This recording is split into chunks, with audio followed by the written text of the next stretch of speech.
Your Invisible Power by Genevieve Behrend, 1921. Forward.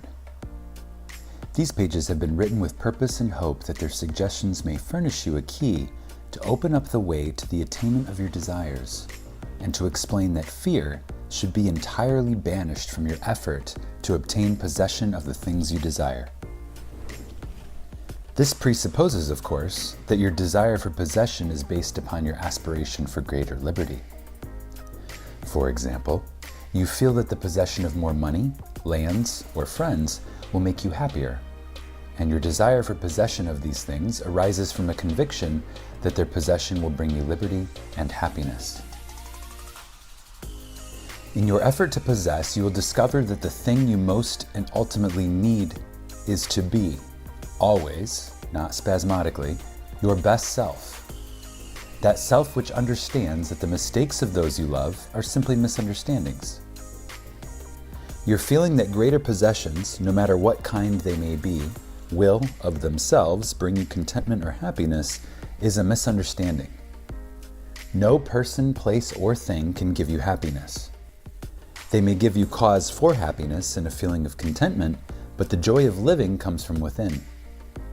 Therefore, it is here recommended, rather than otherwise, that you should make the effort to obtain the things which you feel will bring you joy, provided, as previously stated, that your desires are in accord with the joy of living.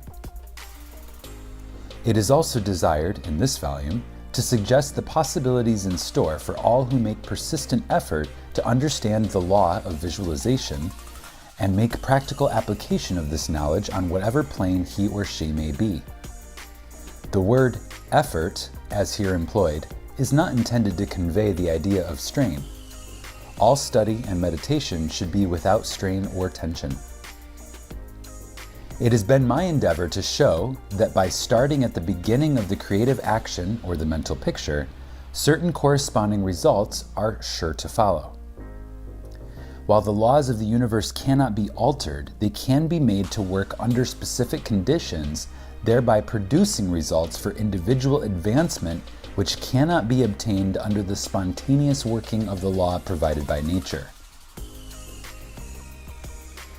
However far the suggestions I have given you of the possibilities in store for you through visualizing may carry you beyond your past experience, they nowhere break the continuity of the law of cause and effect.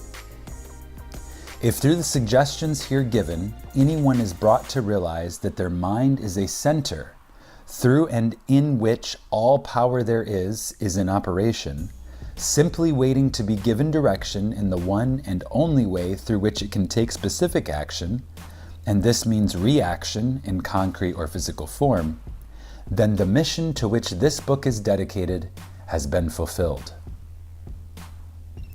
Try to remember that the picture you think, feel, and see is reflected into the universal mind, and by the natural law of reciprocal action must return to you in either spiritual or physical form. Knowledge of this law of reciprocal action between the individual and universal mind opens you to free access to all you may wish to possess or to be. It must be steadfastly borne in mind that all this can only be true for the individuals who recognizes that they derive their power to make an abiding mental picture from the all-originating universal spirit of life, or God, and can be used constructively only so long as it is employed and retained in harmony with the nature of the spirit which originated it. To ensure this, there must be no inversion of the thought of the individual regarding their relationship to this original universal spirit, which is that of a son or daughter, through which the parent mind acts and reacts. Thus conditioned, whatever you feel and think yourself to be, the creative spirit of life is bound to faithfully reproduce in corresponding reaction. This is the great reason for picturing yourself and your affairs as you wish them to be as existing facts, though invisible to the physical eye, and live in your picture.